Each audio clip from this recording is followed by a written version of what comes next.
Des pas dans le désert. Des pas qui ont changé le monde.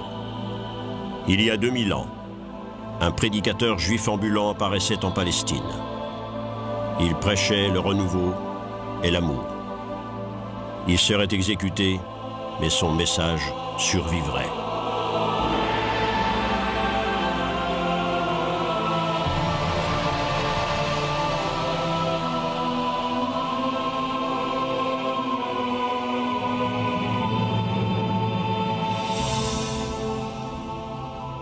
L'histoire du christianisme, un cortège infini d'humanité.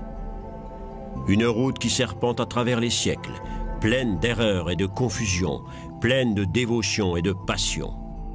Une route faite non de dates historiques, mais du vécu d'individus. Une histoire de souffrance, mais aussi une histoire de joie. En 2 millénaires, des approches totalement différentes de la foi allaient apparaître. Le contexte de chaque époque apportant sa marque personnelle.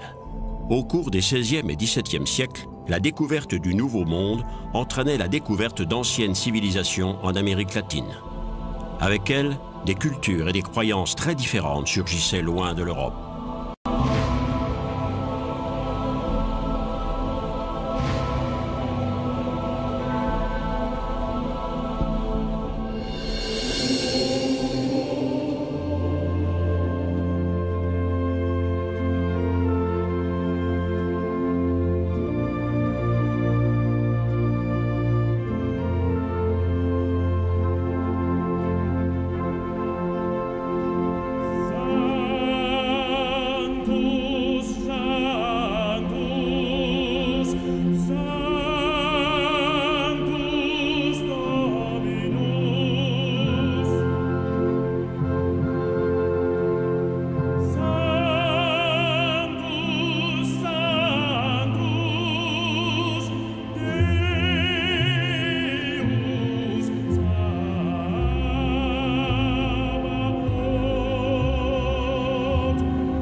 Paca-Antigua, l'antique capitale du Guatemala.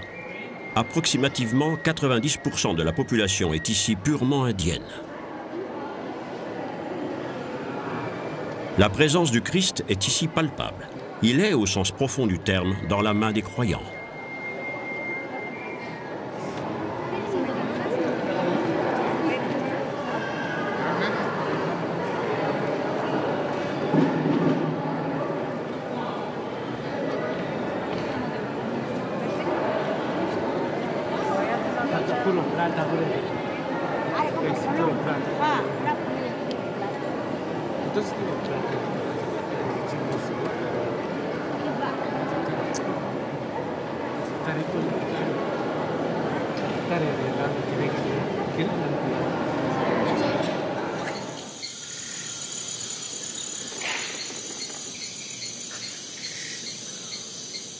Depuis le commencement de l'histoire indienne, ce continent représentait tout l'univers, en dehors duquel rien d'autre n'existait.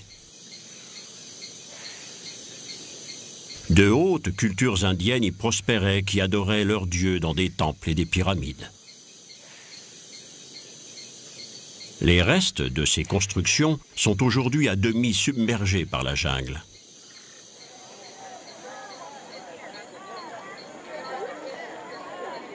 Cette gravure de la capitale des Aztèques nous donne une idée de ce à quoi elle pouvait ressembler. Il n'en reste malheureusement rien, tout ayant été rasé. Nous savons à quoi ressemblait le monde des dieux indiens grâce à un extraordinaire document, un codex maintenant préservé à la Bibliothèque nationale de Paris. C'est un des documents les plus précieux de l'héritage culturel international et pour des raisons de sécurité, il ne nous a été permis de filmer ni l'endroit où il est conservé, ni d'ailleurs la personne responsable de sa conservation.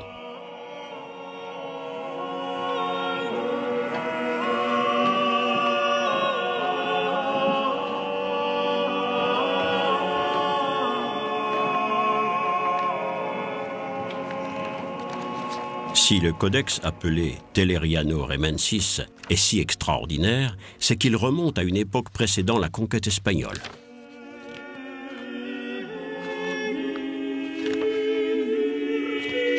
Voici comment les Aztèques imaginaient leurs dieux.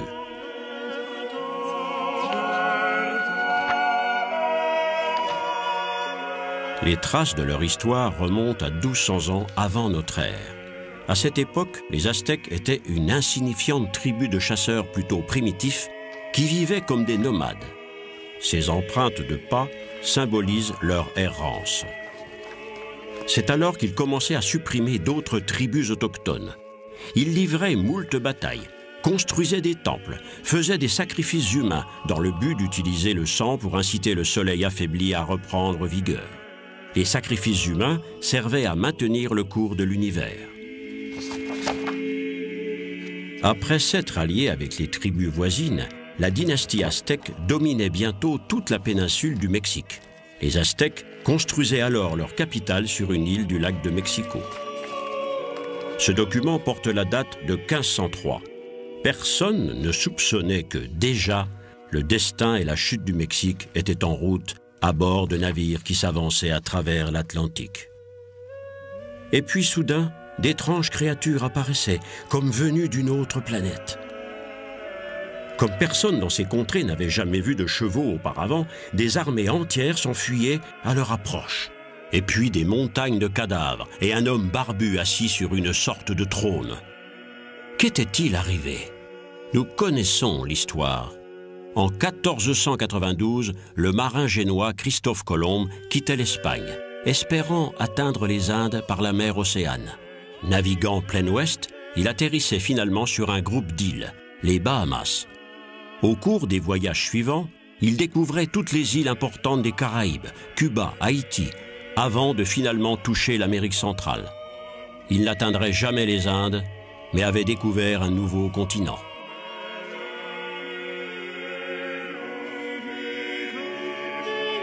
Avec les conquistadors arrivaient des prêtres. Comme l'indiquent les empreintes de pas, nous voyons ici l'arrivée du premier évêque espagnol au Mexique.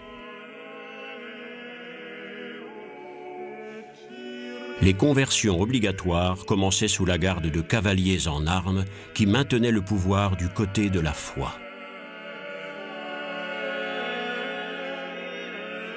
Ceux qui protestaient finissaient au gibet. Une scène de baptême telle que la voyaient les Aztèques. Mais les Indiens résistaient toujours à l'envahisseur espagnol. Au-dessous, un guerrier aztèque se défend contre un intrus espagnol au bord d'une rivière. En haut et à gauche, une illustration de la mort d'un des conquérants, Pedro de Alvarado. Il était si blond que les Aztèques l'avaient pris pour l'incarnation du dieu soleil, comme il est écrit dans l'explication. Un moine baptise un Indien qui se penche sur les fonds baptismaux. Autour de lui, la couleur bleue, le symbole de l'eau.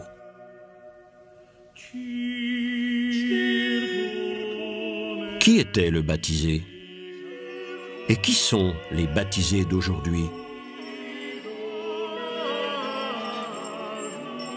Leur chute était si profonde et l'écroulement de leur monde si inattendu qu'il semble encore aujourd'hui que les descendants de ce peuple soient absents comme en état de choc.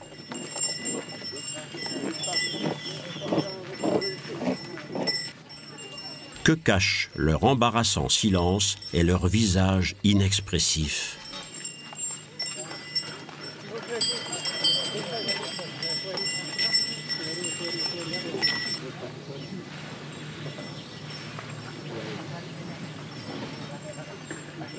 Qui est le Christ pour eux? Celui qui fut martyrisé? Le crucifié? Que signifie pour eux le symbole de la croix?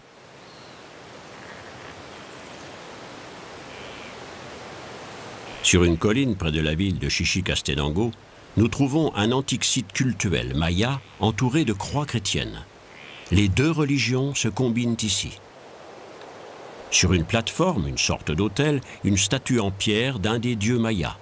À ses côtés encore des croix chrétiennes.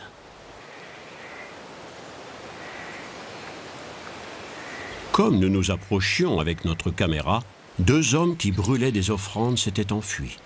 Et voilà ce que nous devions trouver. En contrebas du lieu de culte, dans Chichicastenango, les Indiens sortaient de l'église la statue d'un saint. Attachés tout autour de la statue, des miroirs reflétaient la lumière du soleil levant, comme si les gens priaient un dieu soleil.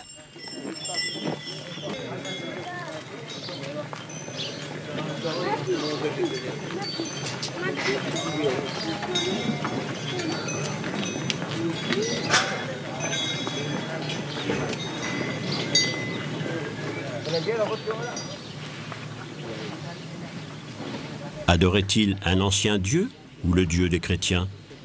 Nous ne le saurons sans doute jamais.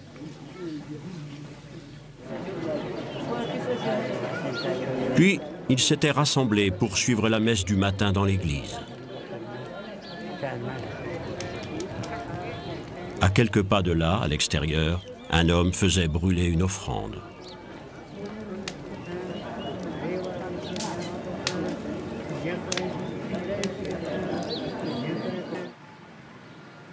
À 2 heures de route à peine de Chichicastenango, dans la lointaine région montagneuse du Guatemala, le village de Sant Andrés Ixapa semble abandonné de Dieu et des hommes. Et pourtant, le nom de ce village sonne comme une tragédie. Pendant la dictature militaire, les soldats ont perpétré ici le plus affreux des massacres sur la population civile. Quelques-unes des victimes sont enterrées dans le cimetière du village.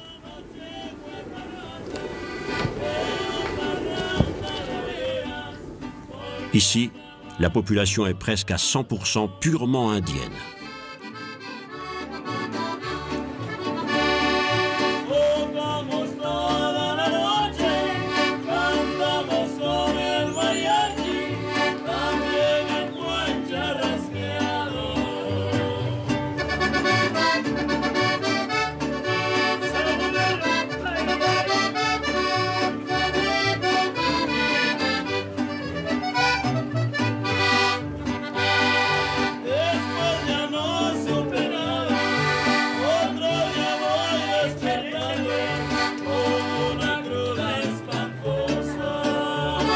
Le village est surtout connu pour abriter la chapelle de Saint-Simon, un lieu saint de pèlerinage.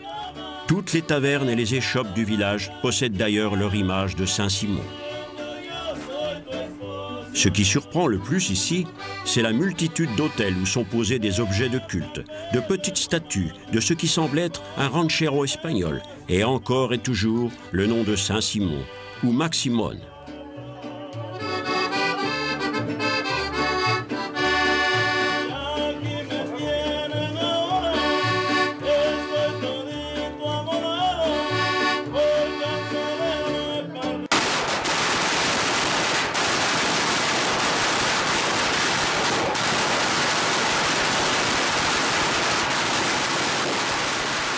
Soudain, des explosions. Ce ne sont que des pétards, mais chacun ici sursaute d'effroi. Les musiciens deviennent nerveux, se demandant ce qui se passe. Le souvenir des rafales de mitraillettes pendant le massacre sonne encore à leurs oreilles.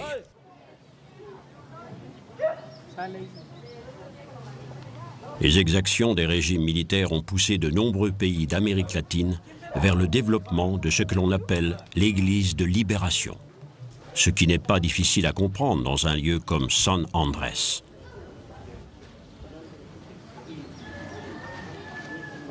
Nous sommes ici dans l'enceinte du sanctuaire de Saint-Simon. Mais il se passe ici des choses étranges, inattendues lorsqu'on parle d'un saint de l'Église catholique. Notre présence ne semble pas être bienvenue ici. Après un instant, l'un des pèlerins va s'en prendre à notre caméra et la renverser.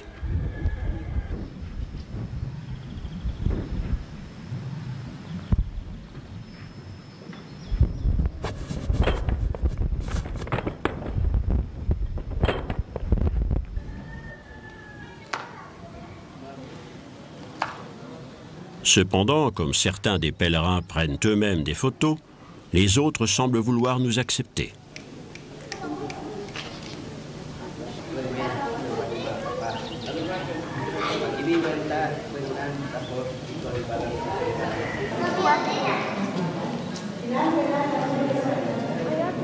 À l'intérieur de la chapelle Saint-Simon, des pèlerins venus de loin, certains même de la capitale, Guatemala.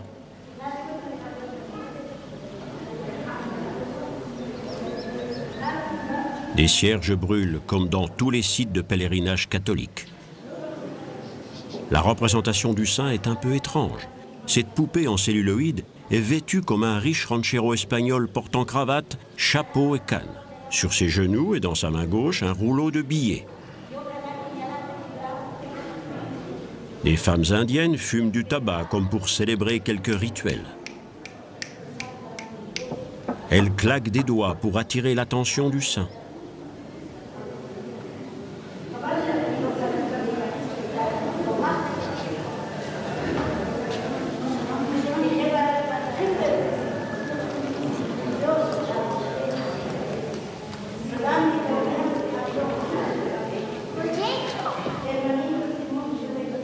Tout autour de nous, des plaques votives sont apposées sur les murs pour remercier Saint-Simon des miracles accomplis.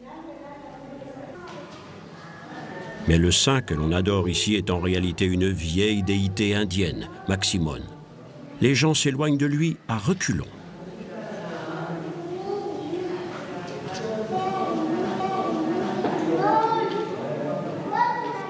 Et là, sur le côté, enfermé dans une armoire vitrée, le Saint-Simon chrétien, le charpentier. Comme elle l'a souvent fait, l'Église catholique a simplement adapté un culte païen pour sa propre liturgie. Le saint est ainsi témoin de quelques rituels d'apparence assez peu catholiques.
Los 4 puntos cardinales, señor presidente, chica de pego, chica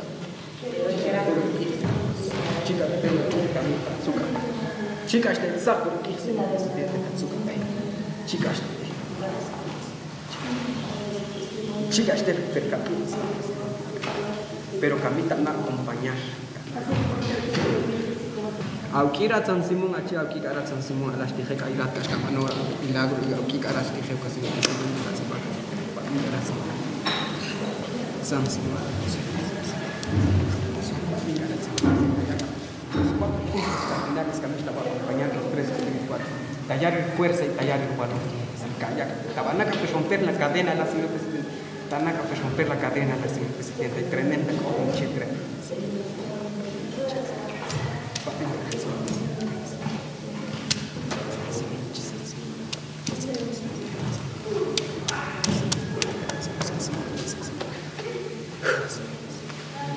Quémalo tú. No se van a quemar, pero tú los vas a quemar. Tú los vas a parar. Voy a ver cómo estás.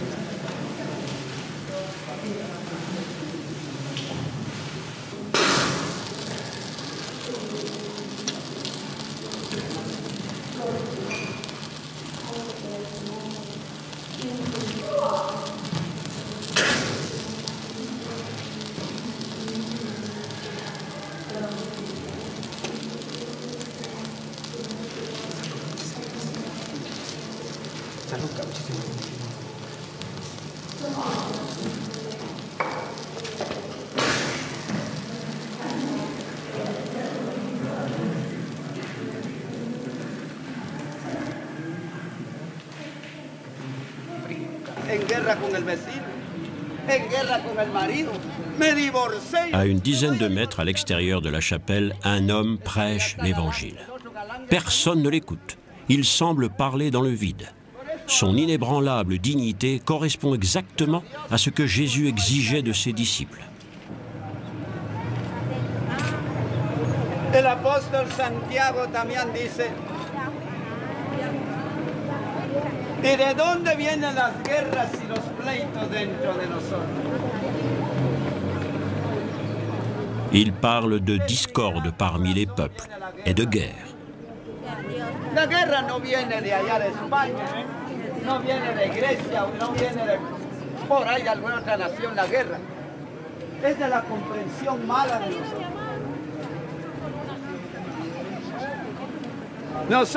C'est nous qui sommes mauvais. Nous sommes durcis dans la colère. Por eso dice la Sagrada Escritura que no es bueno enojarse con la gente. ¿Por qué voy a estar yo en guerra si no me han hecho nada?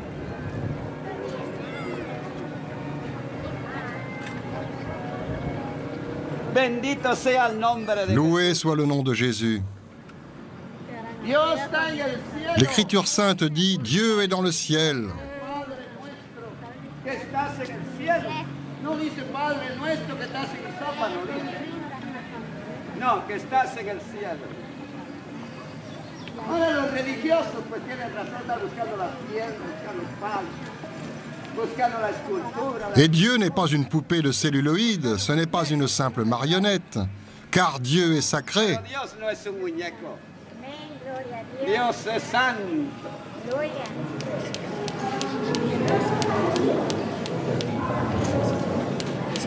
Mais voici le dieu des pèlerins, un antique dieu maya. Et la femme, qui lui rend hommage, en l'enveloppant de fumée, est une catholique venue de la capitale. On apprendra incidemment qu'elle appartient à la magistrature du parquet.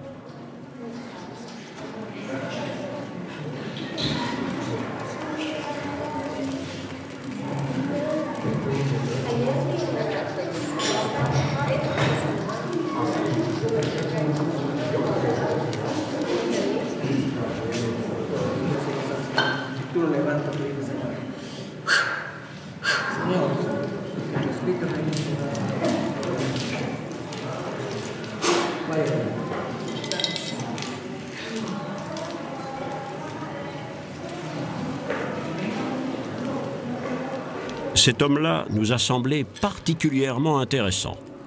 Arrivé au volant d'une Mercedes, il appartient de toute évidence à la classe moyenne de ce pays. Son rosaire indique clairement qu'il est catholique.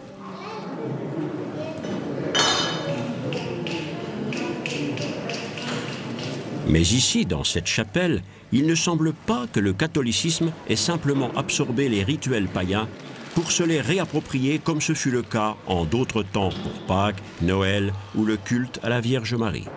Il semble bien, au contraire, qu'il y ait eu une conversion à rebours, les Indiens s'appropriant les rites des envahisseurs espagnols.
Deux jours plus tard, nous sommes revenus à la chapelle de Saint-Simon.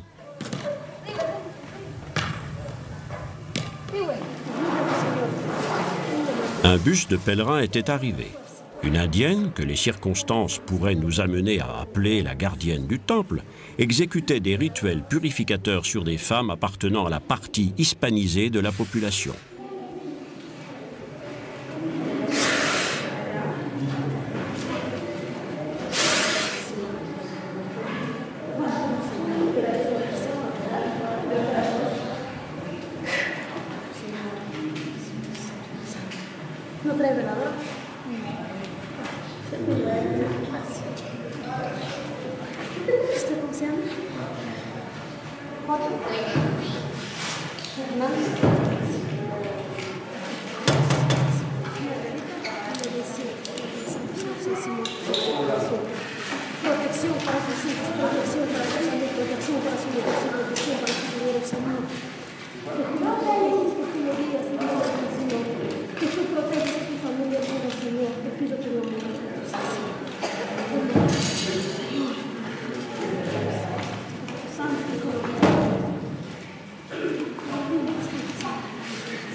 Un autre retour en arrière dans l'histoire. Dans la bibliothèque des Médicis à Florence se trouve une œuvre d'une valeur inestimable appelée le Codex Florentino. Aux environs de 1550, de prévoyants moines espagnols rassemblaient les témoignages des derniers survivants de la culture aztèque en voie terminale de disparition. Ces textes sont, à notre connaissance, la source la plus importante d'une civilisation qui, à ce moment du temps, avait déjà été détruite. Le manuscrit illustré est relié en 3 volumes. Le récit lui-même a été écrit à droite, en nahuatl, la langue des Aztèques. Lui faisant face se trouve la traduction espagnole. Voici comment les Aztèques décrivaient les sacrifices humains qu'ils pratiquaient avant la conquête espagnole. La dernière section concerne l'histoire de la conquête du Mexique. Ici, jamais personne n'avait auparavant vu de navires à voile. Les vaisseaux avaient déversé sur le rivage de la côte mexicaine des hommes pâles et barbus, montés sur des chevaux. Cette apparition provoquait sur les Aztèques le même effet que des extraterrestres pourraient avoir sur chacun de nous. Le chef des conquistadors s'appelait Hernán Cortés, représenté ici à gauche. Croyant avoir affaire aux envoyés de Dieu, une délégation aztèque lui offrait le symbole du dieu soleil. En retour, Cortés allait répondre par un acte prémédité d'une affreuse brutalité. Il possédait une arme que les Aztèques n'avaient jamais vue auparavant. La détonation, les éclairs et les flammes des mousquets terrifiaient tellement les Aztèques qu'ils s'évanouissaient. Parmi ces armes inconnues, les plus lourdes étaient des canons. Des troupes de porteurs indiens allaient devoir les traîner à travers le pays. Le massacre de la population indienne commençait pratiquement dès le premier jour. Une bande armée de seulement 400 conquistadors espagnols allait anéantir en la hachant menu la totalité des armées aztèques. Les prêtres aztèques étaient précipités du haut de leurs pyramides, mais les Espagnols apportaient aussi la mort sous la forme de maladies inconnues. La variole allait décimer 1/3 de la population totale. C'est contre un ennemi affaibli que les Espagnols commençaient le siège de la capitale. Pendant des mois, les canons débarqués de leurs navires la bombardaient, réduisant les bâtiments à l'état de ruine. Les Aztèques dépeignent la bataille finale comme une résistance héroïque mais désespérée. Leur capitale tombait en août 1521. Du côté espagnol, une seule voix allait s'élever contre ces meurtres massifs, celle du moine Bartolomé de las Casas. Dans son livre « Dévastation des nations indiennes », il dénonçait ce génocide.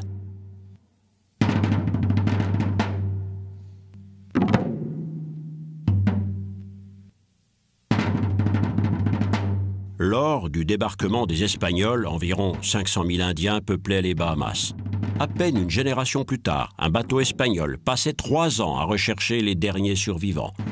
Las Casas pouvait alors constater de ses propres yeux qu'il ne restait tout juste que 11 d'entre eux. Il était le seul à dénoncer la conversion forcée et à demander pour les Indiens le respect des droits de la personne humaine. Mais en son temps, personne ne l'écoutait. C'est ainsi que la foi s'imposait au peuple du Nouveau Monde, ou plutôt qu'elle leur était imposée jusqu'à l'écrasement.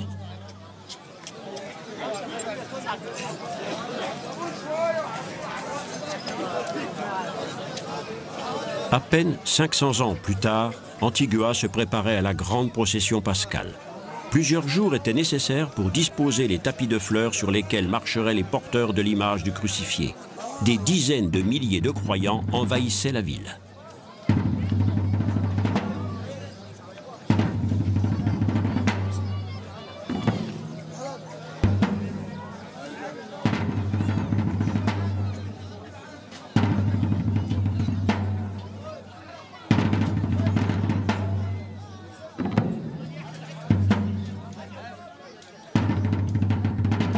Et de nouveau se pose la lancinante question. Cet homme crucifié qu'ils portent sur leurs épaules, ce Jésus, que représente-t-il vraiment pour eux?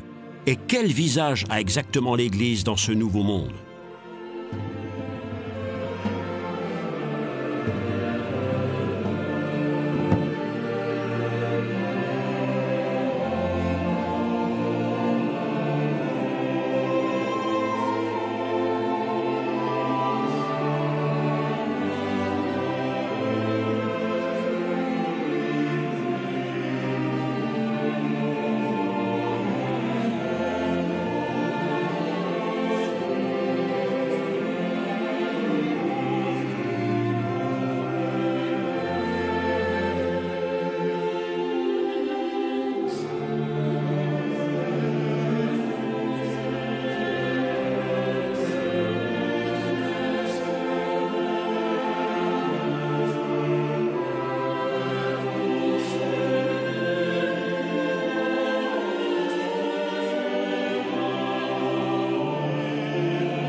À ce moment, Jésus a parlé à son Père.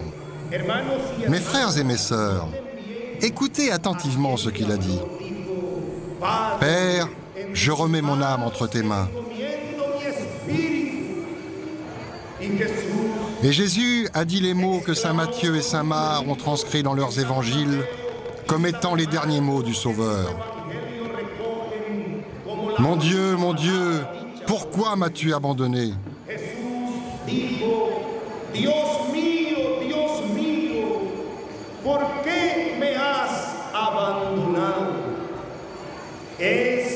C'est l'inquiétude profonde de l'être humain qui se sent abandonné, impuissant et déprimé.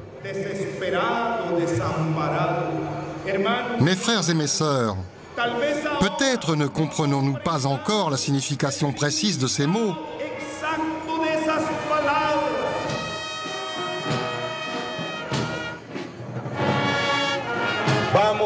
Mais regardons la descente de croix. Prenons place à côté de la Vierge Marie. Mes frères, comprenez-vous finalement la signification de ces images? Il y a toujours des gens pour prétendre que les catholiques sont des idolâtres parce qu'ils prient devant des images. Mais mes frères, c'est qu'ils n'ont pas compris la puissance visuelle du message. En ce moment, sans aucune parole, nous allons recevoir ce message.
Le message du Christ, le message d'amour, a été reçu par les chrétiens à travers les siècles et dans le monde entier sous une forme toujours renouvelée. De nouvelles approches à la religiosité se sont développées à partir de cette simple source, y compris les formes les plus étranges de dévotion chrétienne. L'histoire leur a permis à toutes de s'épanouir comme des fleurs multicolores, combinant toujours les antiques traditions avec les nouvelles. Une multitude d'approches personnelles de la foi chrétienne qui parfois allaient même entrer en conflit entre elles. Personne, cependant, ne peut s'arroger le droit de porter un jugement sur le sérieux des formes de cette foi personnelle, car l'amour et la tolérance forment le cœur même du message chrétien.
C'est dans la basilique de Saint-Denis, au nord de Paris, que reposent les restes des rois français du Moyen-Âge. En ce temps-là, la société était clairement structurée. En haut de l'échelle sociale, les dirigeants, noblesse et clergé, et en bas, la populace. Mais à la fin du XVIIIe siècle, une poignée d'individus éclairés et libéraux s'attaquaient à la traditionnelle autorité du roi et de l'Église. Cette remise en cause débouchait très vite sur un brutal bouleversement de l'ordre social. Les peuples perdaient tout respect pour leur roi, qui soudainement ne régnait plus de par la grâce de Dieu. Leurs tombeaux étaient arrachés à la protection des murs des cathédrales et leurs restes dispersés. Des églises étaient détruites, les pierres de leurs murs utilisées comme matériaux de construction. Considérés comme des soutiens du pouvoir, prêtres et évêques devenaient les victimes de la vindicte populaire. Toute révolution a ses propres règles, généralement sanglantes. À son apogée, la Révolution française allait traîner des centaines de membres du clergé sur l'échafaud. Un contemporain témoignait ainsi: Cette fois, c'est l'abbé Berthaud qu'on a emmené au massacre. Les révoltants quolibets des spectateurs ajoutaient encore à la douleur de cette mort. Aussi horrible que ce soit, c'est devenu encore plus affreux à cause de la vue de tant de sang versé. À Fréjus, sur la côte méditerranéenne, la Révolution donnait aux pêcheurs le privilège de porter les armes. Un droit dont ces hommes sont encore fiers aujourd'hui. Mais cela fait bien longtemps que les gens n'ont plus de prétexte révolutionnaire pour tirer des coups de feu. Aujourd'hui, les pêcheurs déchargent leurs armes pour invoquer la protection des saints. Signe de reconnaissance des esclaves libérés de la Rome antique, le chapeau phrygien devenait l'emblème de la Révolution française et de la liberté. Je te baptise au nom du Père et du Fils. Le peuple et l'Église ont depuis longtemps oublié leurs griefs et les symboles révolutionnaires se mêlent aujourd'hui au rite chrétien. Ce cortège avec bannières et statues honore la Vierge Marie, sainte patronne et protectrice des hommes de mer. Les signes de la Révolution sont depuis longtemps entrés dans le folklore.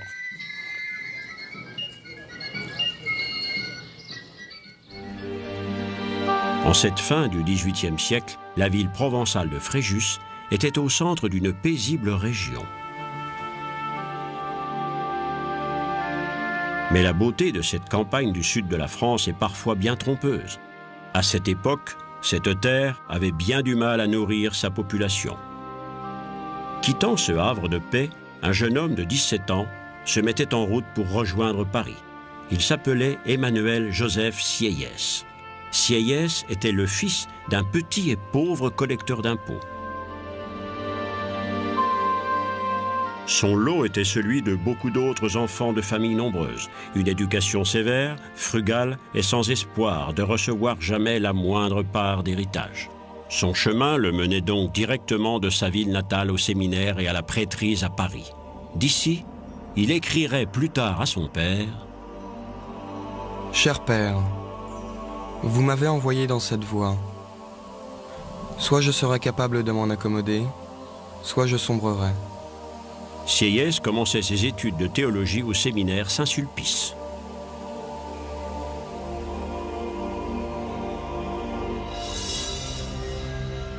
Le séminaire et la carrière ecclésiastique étaient alors le seul moyen pour les fils de famille pauvres d'accéder à l'éducation et à une vie meilleure que celle de la majorité de la population. Pour faire carrière, les fils les plus doués de la petite bourgeoisie pauvre de l'époque n'avaient que deux choix, l'uniforme rouge du soldat ou la soutane noire du prêtre. Entre le rouge et le noir, le faible Sieyès n'avait d'autre solution que d'endosser la soutane. Le modèle d'éducation religieuse de Saint-Sulpice était un choc pour le jeune Sieyès.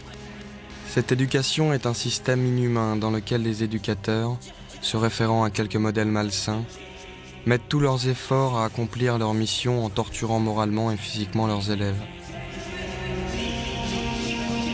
Sieyès se faisait rapidement une opinion sur les abus sociaux de son temps.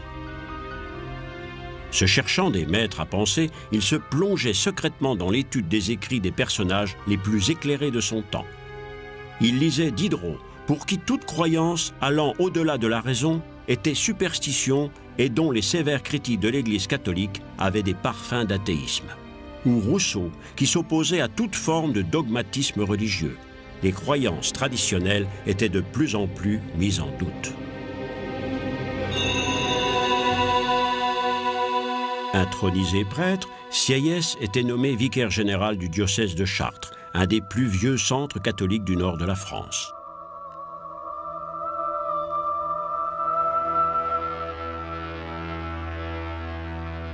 Lors de la convocation des États généraux, il devenait représentant du clergé à l'Assemblée provinciale. Sa vie ecclésiastique prenait un tour politique. C'était le début d'une étonnante carrière. Pour Sieyès, la cathédrale de Chartres n'avait rien d'une tour d'ivoire. Il développait à l'époque une perception plus aiguë que jamais des problèmes sociaux et il demandait ouvertement « Comment un individu peut-il combattre pour regagner les droits que l'Église et l'État lui ont confisqués ? La liberté, l'égalité et la fraternité ne sont-ils pas des principes chrétiens ? » En 1789, année où allait exploser la Révolution, l'ecclésiastique se transformait en avocat des opprimés. Dans un écrit, il posait une question provocante, mais fondamentale. Qu'est-ce que le tiers-État ? Cette même année, l'approvisionnement en produits alimentaires de base était déficient. Le peuple du pays le plus riche d'Europe commençait à souffrir de la famine. Et pourtant, en dépit de l'inflation et des mauvaises récoltes successives qui menaçaient la survie de la population, le pays était encore en paix. À la question « Qu'est-ce que le tiers-État ?» répondait bientôt une affirmation péremptoire. « Il n'est rien, mais il sera tout. » La Révolution allait bouleverser toute l'Europe, même si dans un premier temps, seule la capitale française semblait affectée. Après tout, les événements couvaient depuis fort longtemps à Paris et pas seulement pour cause de famine généralisée. Une bourgeoisie ambitieuse avait fait sienne les idées du siècle des Lumières, même si les écrits anticléricaux de Voltaire, vieux d'un demi-siècle, avaient été interdits, ses enseignements sur la prédominance de raison étaient restés étonnamment vivants. Les vieux rêves de liberté prenaient forme dans tous les domaines. Les frères Montgolfier et leurs ballons à air chaud étaient comme un symbole du développement illimité des possibilités humaines.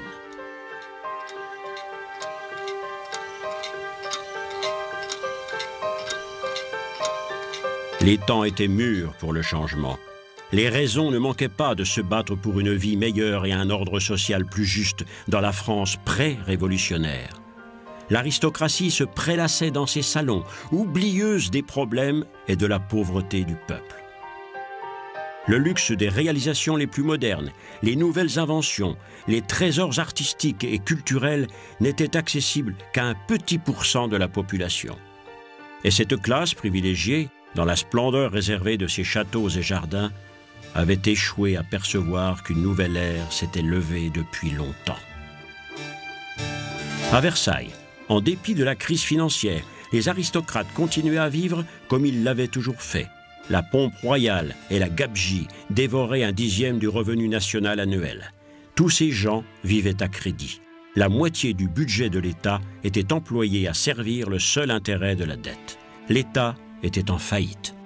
Le roi Louis XVI se montrait incapable de voir les menaces qui pesaient sur la France. Bien que possédant une mentalité de petit bourgeois, il continuait néanmoins à vivre dans la splendeur habituelle de ses ancêtres. Le roi et son peuple étaient à des années-lumière l'un de l'autre. Les Français se défiaient de la reine, l'Autrichienne, descendante de la maison d'Habsbourg.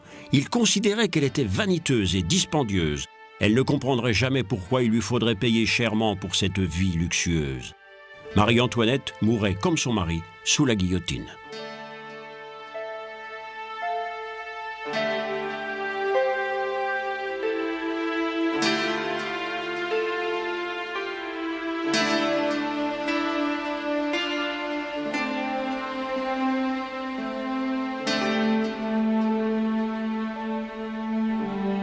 La noblesse qui s'affichait au fronton des monuments et considérait le royaume comme de droit divin, refusait de voir la famine touchant les populations urbaines et la misère des paysans.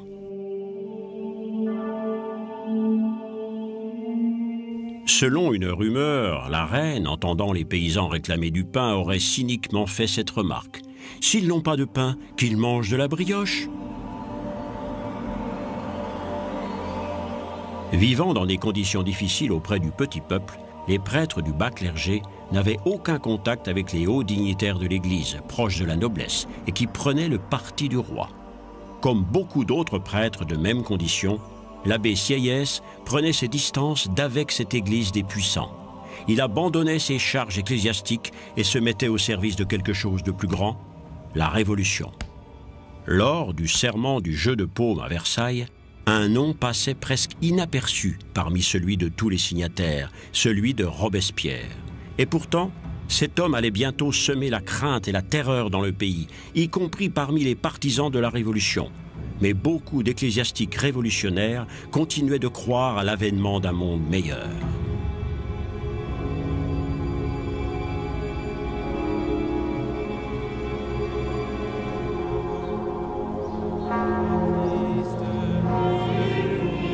Une utopie? Plutôt une vision concrète, car les bouleversements radicaux de 1789 donneraient bientôt une nouvelle image de l'Église de France, avec des conséquences qui durent encore à ce jour. Tous les biens de l'Église, y compris ceux des ordres monastiques, étaient nationalisés avec l'approbation de nombreux membres du clergé. La culture et l'Église ne pouvaient exister que pour servir le peuple et la nation.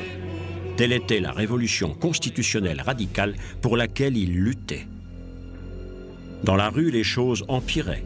Les gens commençaient à faire leur propre révolution avec pour objectif le pain et la destruction des symboles détestés du pouvoir. Dans une tentative de démonstration de force, le roi ordonnait au maréchal de Broglie d'encercler Paris avec ses gardes étrangers et de remplir les arsenaux. Bientôt, Paris devenait un camp armé. Comme une étincelle dans un baril de poudre, les guichets d'octroi aux limites de la ville étaient incendiés, libérant la haine refoulée de la population. Des foules déchaînées, enfonçant les portes des Invalides, s'emparaient de 32 000 fusils et de 27 canons. La plèbe était maintenant armée. Le 14 juillet, le peuple de Paris s'emparait de la Bastille, forteresse royale désarmée, mais synonyme d'asservissement, devenue le symbole méprisé de la tyrannie totalitaire.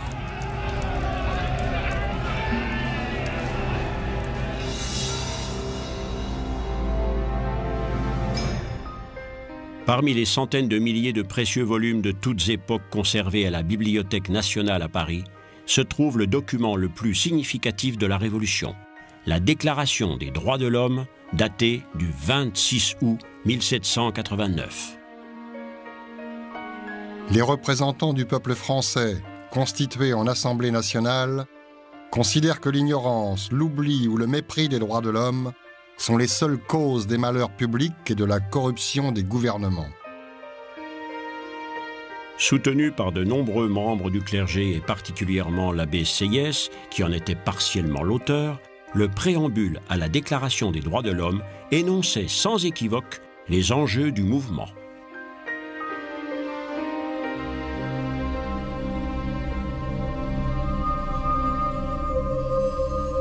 Bleu, blanc, rouge, les couleurs de la Révolution.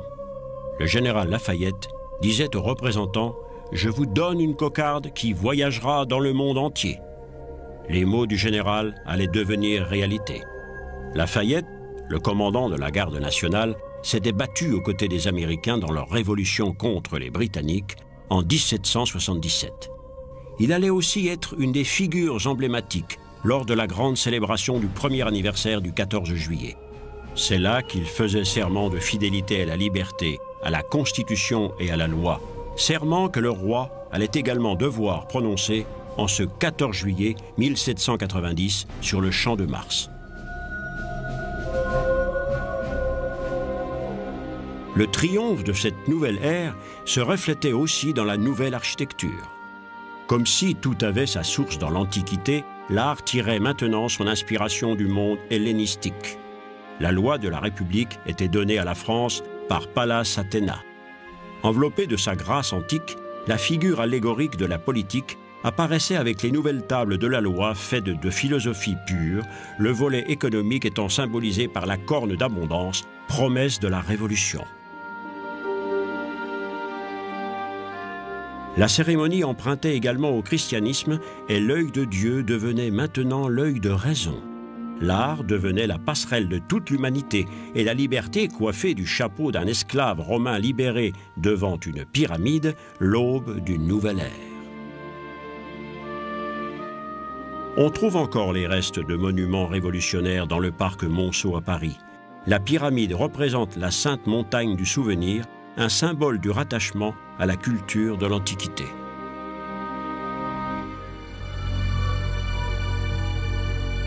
L'éruption révolutionnaire faisait à la fois référence à la tradition de l'Antiquité et à la modernité. Des rêves enthousiastes s'élançaient à l'assaut du ciel. Les premiers vols de ballons à air chaud annonçaient la conquête des cieux sous l'œil attentif des militaires. Car la révolution, menacée de l'intérieur, l'était aussi particulièrement de l'extérieur. Elle avait mis en jeu le principe monarchique, socle sur lequel toute l'Europe s'était jusqu'alors construite et maintenue. L'Autriche et la Prusse menaçaient de rentrer en guerre si les révolutionnaires osaient porter la main sur le roi. Le 21 juin 1791, le roi était arrêté alors qu'il tentait de fuir la France, confortant ainsi la croyance populaire d'un complot aristocratique.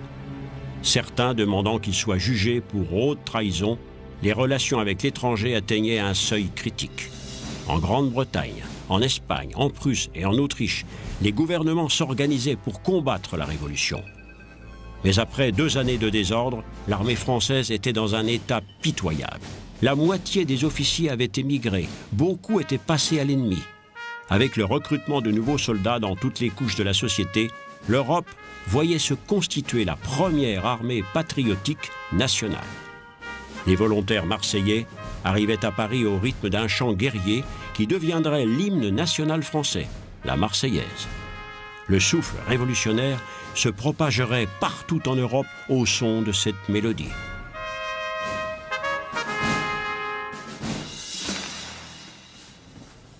Le pain, aujourd'hui devenu banal, est un aliment emblématique de la culture française, même s'il s'en consomme partout dans le monde.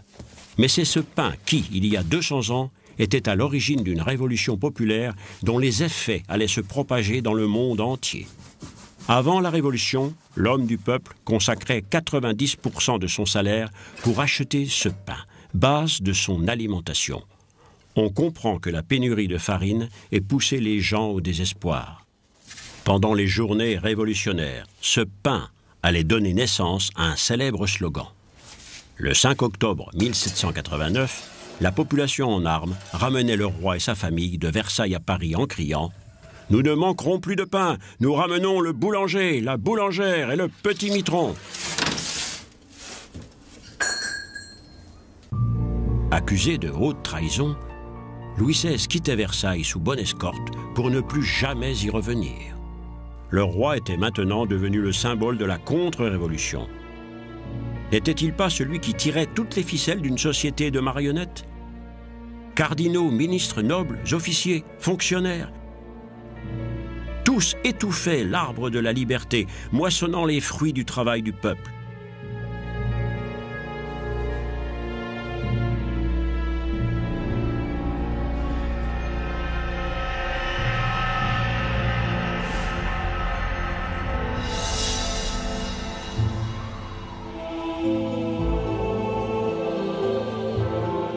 La Révolution française marquait un tournant dans le rapport de l'Église et de l'État. Depuis l'époque de Jésus, les questions religieuses avaient déterminé la vie quotidienne des peuples et la vie politique des nations. L'Église médiévale et ses évêques s'étaient imposés dans les questions d'ordre temporel et la culture était pénétrée du dogme chrétien.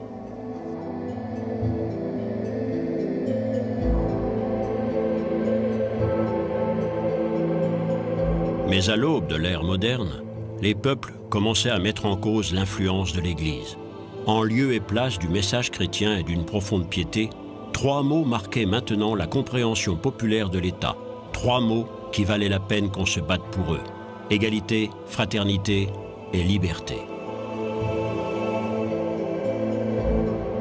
Et d'abord, liberté de se délier de l'autorité de l'Église, qui devait maintenant redéfinir ses rapports à la vie politique et culturelle si elle voulait éviter de sombrer avec un système en perdition. Louis XVI, le traître dégradé et redevenu le citoyen ordinaire Louis Capet, était exécuté le 21 janvier 1793. Ce moyen vraiment humain d'exécution ne cause aucune souffrance. Le délinquant ne ressent qu'une froideur légère sur le cou, disait le docteur Guillotin, en présentant au roi son invention. Tous les deux allaient pouvoir expérimenter la véracité de ses dires.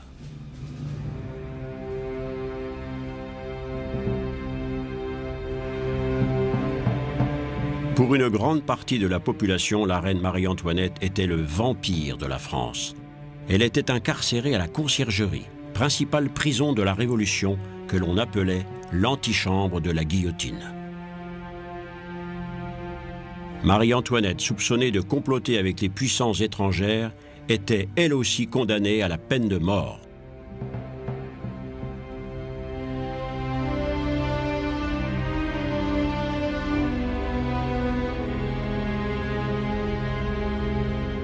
Elle apprenait de ses geôliers que l'horrible machine dressée à l'extérieur ne se reposait jamais.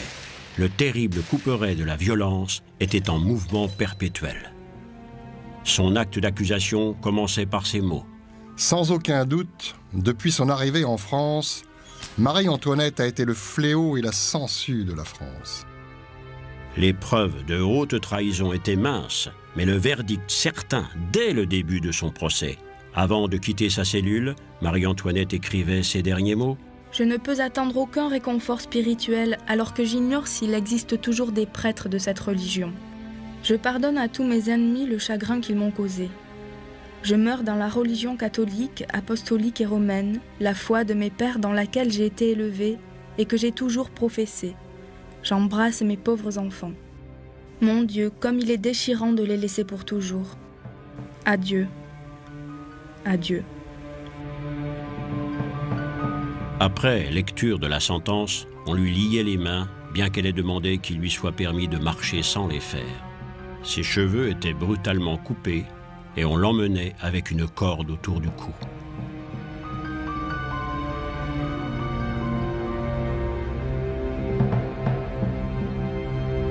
« 30 000 gendarmes montaient la garde alors que la lame tombait en sifflant.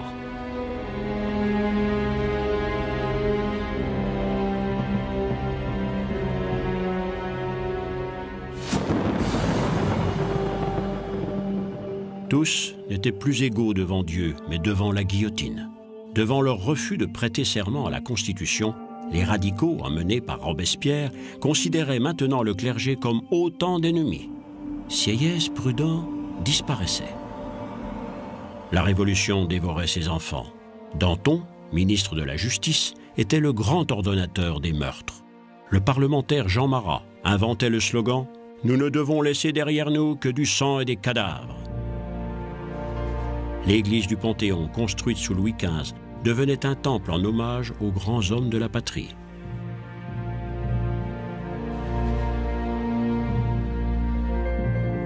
La vieille religion était remplacée par une nouvelle. Au milieu du temple se dressait l'autel de la patrie, érigé pour honorer les réalisations de la Révolution.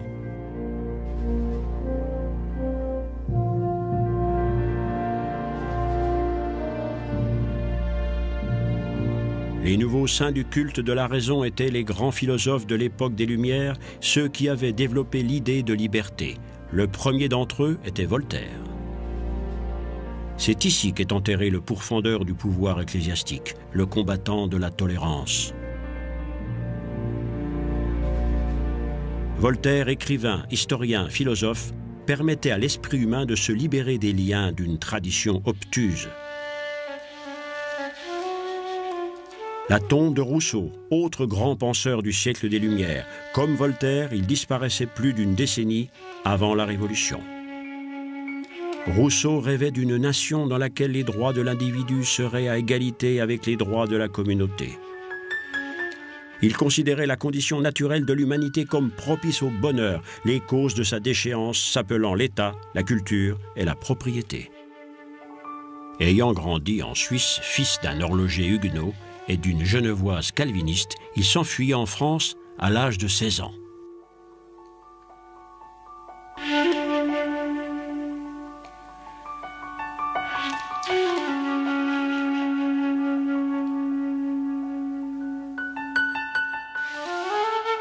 Dans le jardin idyllique de sa protectrice, la baronne de Varence, Rousseau trouvait son image de Dieu.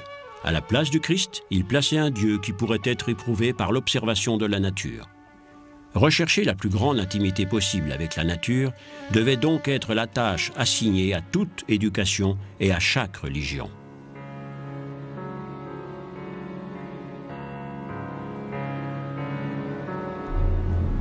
Il fallait un Robespierre et sa soif illimitée de pouvoir pour pervertir la philosophie humaniste et romantique de ce philosophe des Lumières. Un certificat d'adhésion au club des Jacobins, un groupe de révolutionnaires radicaux. Les partisans de Robespierre excluaient tous ceux qui ne partageaient pas leurs idées. La terreur, devenue mode de gouvernement, se tournait de plus en plus contre ses propres membres, contre les traîtres en son propre sein. Aucun n'était épargné. Les prisons se remplissaient. Vers la fin du régime de terreur, environ 17 000 têtes tombaient dans la seule ville de Paris. Un témoin oculaire nous a laissé une description du macabre spectacle. Après qu'il l'ait tiré sur l'échafaud, il a regardé le bourreau, la planche et les instruments meurtriers. De la foule assemblée est monté un hurlement bestial. La brutalité de l'exécution a été considérablement atténuée par la vitesse à laquelle elle a eu lieu. Le bourreau et ses aides avaient tout préparé. Le sacrifice pouvait commencer. Il a empoigné sa victime par un bras pendant qu'un de ses aides, le plus grand, lui prenait l'autre bras et que le deuxième assistant lui empoignait les jambes. Immédiatement, il était couché face contre terre.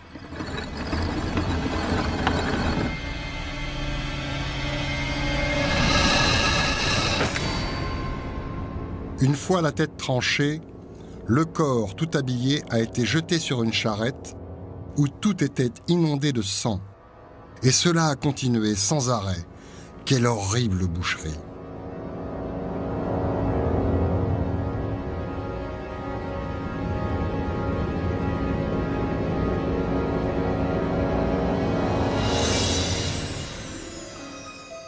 Saint-Sulpice, l'ancien séminaire de Sieyès, était exproprié. Les prêtres qui refusaient de prêter serment à la Constitution étaient poursuivis et arrêtés dans tout le pays. 30 000 partaient en exil, 2 000 étaient expulsés, des centaines exécutés.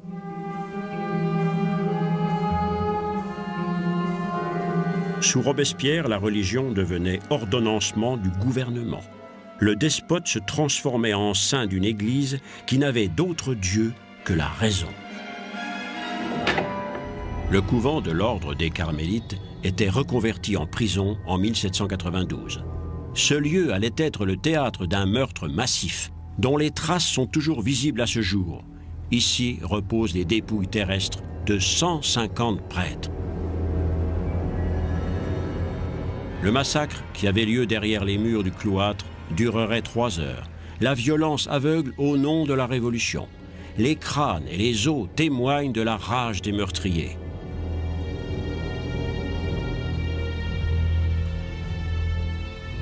Les rapports révolutionnaires notent fièrement que les victimes avaient été promptement exécutées. 1 meurtre par minute. L'industrie de la mort.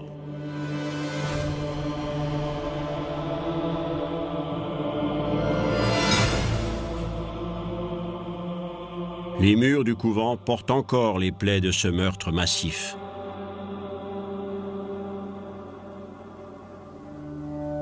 Était-ce cela le triomphe de la raison ? Était-ce cela la façon de libérer les individus de la domination et de l'oppression? Était-ce pour cela que le tiers-État, et avec lui nombre de ceux siégeant dans les rangs du clergé, s'étaient battus? Était-ce cela l'aboutissement logique d'une constitution qui, sous de beaux mots, invoquait les droits de l'homme?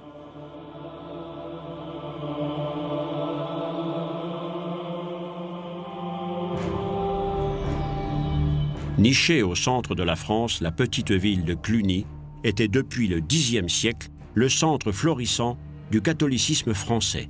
C'est de Cluny qu'était partie la grande réforme de l'Église au XIe siècle.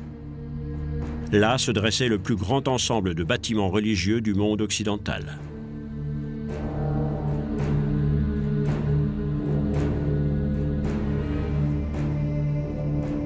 À Cluny, la ferveur révolutionnaire allait tourner en folie furieuse. Les hautes tours de la vénérable église étaient abattues sur décret du gouvernement révolutionnaire sous prétexte que leur élévation au-dessus d'autres constructions viole le principe d'égalité. L'armée révolutionnaire mettait le feu au mobilier et détruisait les statues. Tous les bâtiments de l'immense complexe monastique et les églises étaient rasés, les quelques bâtiments restants utilisés comme écuries. Cluny, le symbole d'une foi catholique millénaire en terre de France, devenait une carrière de pierre. L'œuvre des compagnons bâtisseurs du Moyen-Âge redevenait matériau de construction vendu aux plus offrants.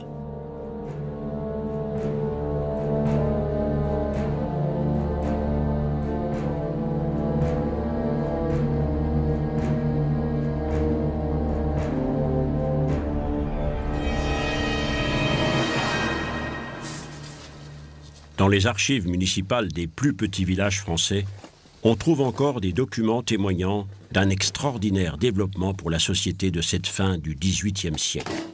Le registre d'état civil est un parfait exemple de la reprise en main par l'État de charges auparavant remplies par l'Église. Le baptême, le mariage, la mort devenaient soudainement des événements relevant des autorités civiles. Dans l'agitation de la fureur révolutionnaire, tout devait changer. Le mariage civil remplaçait la consécration des liens sacrés du mariage religieux. Les prêtres pouvaient maintenant se marier. On inventait une nouveauté juridique. Des couples mariés pouvaient maintenant officiellement divorcer, avec la bénédiction de l'État. On interdisait aux prêtres de pratiquer leur ministère au grand air et une demande était posée pour supprimer les croix sur les tombes. Les services religieux du dimanche étaient catégoriquement interdits. De nombreuses églises paroissiales étaient complètement fermées ou reconverties en temples de la raison. On remplaçait une fois pour toutes le culte de la superstition et de l'hypocrisie par le culte de la République et de la moralité naturelle. Dans l'ombre, de nombreux cultes mystérieux fleurissaient. Les interdictions pleuvaient, des cimetières étaient abruptement fermés. En Bretagne et en Vendée, les populations résistaient à ces innovations. À Paris, ce mouvement, baptisé contre-révolutionnaire, ouvrait la voie à de nouvelles brutalités. Le combat faisait rage des deux côtés. Un enfant de 10 ans, qui avait crié « Vive la République !» était exécuté sur place par les adversaires de la Révolution.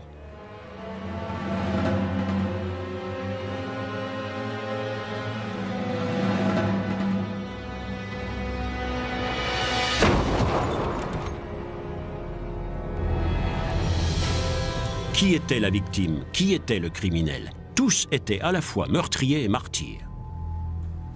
Marat, le monstre assoiffé de sang de la Révolution, n'avait qu'un credo.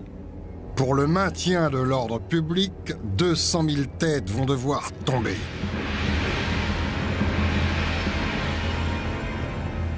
Le 13 juillet 1793, une jeune femme nommée Charlotte Corday réussissait, sous un faux prétexte, à se ménager l'accès à ce révolutionnaire impitoyable.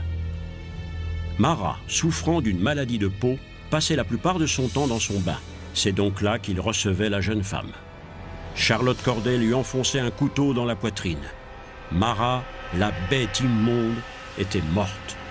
Un chroniqueur de l'époque notait: un chirurgien n'aurait pu faire meilleur travail. Mais la Révolution en faisait un saint de sa cause. Un culte de Marat s'instaurait.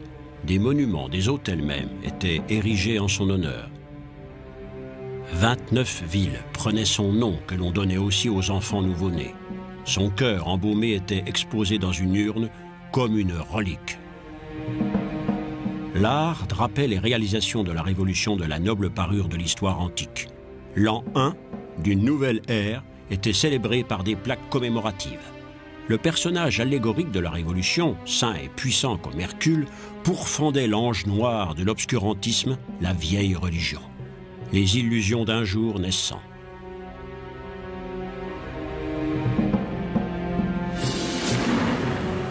La cathédrale Notre-Dame de Paris devenait temple de la raison, cependant que le sang des victimes répandu dans la Seine baignait ses fondations.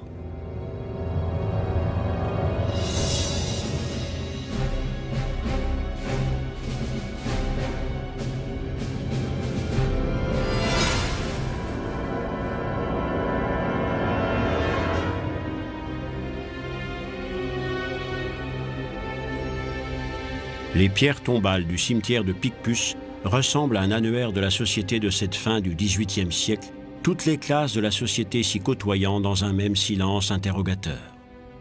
Les corps des victimes étaient sommairement jetés dans une tombe commune sous le couvert de la nuit, comme ce fut le cas pour les sœurs carmélites du couvent voisin, dont on dit qu'elles allèrent à la mort en chantant.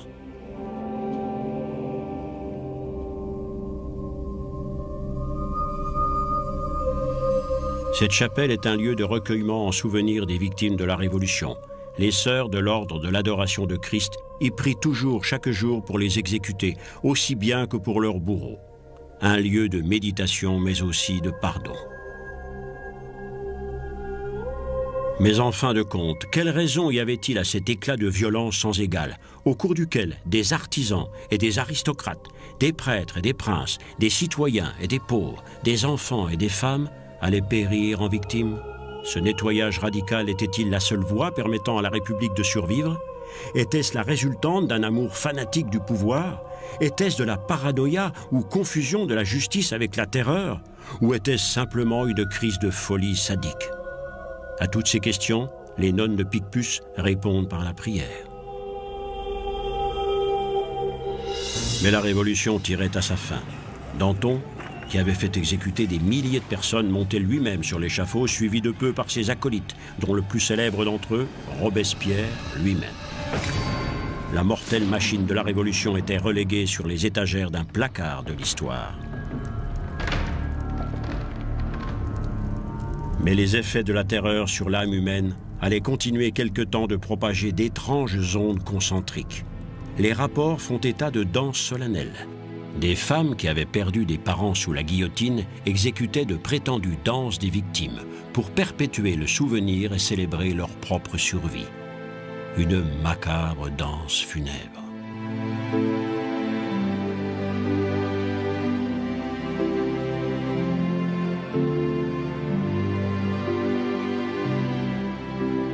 L'une d'entre ces femmes s'appelait Joséphine de Beauharnais, la belle métisse que Bonaparte allait épouser. Elle laissait le souvenir de son passage dans les geôles du cloître des Carmélites en gravant son nom sur le mur pour la postérité. Sieyès, qui était prudemment resté à distance pendant la tourmente, réapparaissait sur la scène politique une fois le danger passé. Membre du Directoire, comme s'appelait le nouveau régime politique, il recevait cette arme en remerciement pour services rendus à la nation. Après avoir sauvé sa vie, il sauvait sa réputation. Sieyès demandait maintenant la stabilité politique. Au milieu d'un cercle d'intimes, il s'écriait « J'ai besoin d'une épée. Mais qui la tiendra ?» Un jeune et ambitieux général de 27 ans allait répondre à son appel. Le 10 novembre 1799, Bonaparte s'emparait des rênes du pouvoir. Bonaparte réorganisait le pays après les désordres révolutionnaires. En 1804, il donnait à la France et à l'Europe un nouveau code de loi moderne, le Code Napoléon.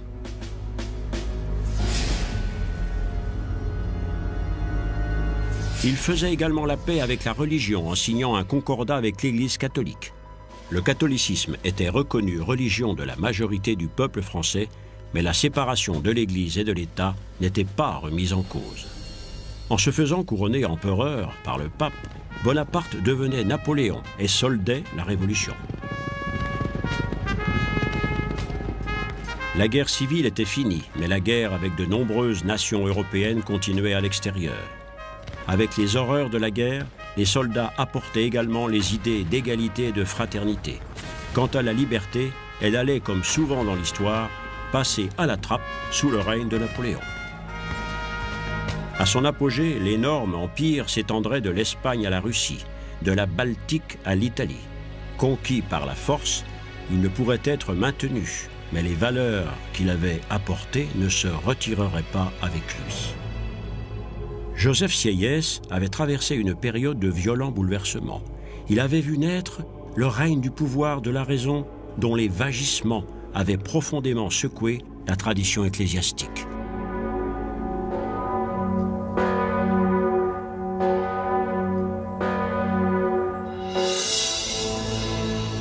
Au sortir de cette période, l'énorme innovation qu'était la séparation de l'Église et de l'État devenait irréversible. Au cours des siècles de cheminement du christianisme à travers l'histoire, dans la joie et la douleur, à travers la paix et la guerre, jamais une telle ligne de démarcation n'avait été aussi clairement tracée. C'en était fini de l'interpénétration de la religion dans la sphère politique. L'ère moderne mettait définitivement en question le pouvoir temporel de l'Église. Mais ce n'était pas une perte, bien au contraire.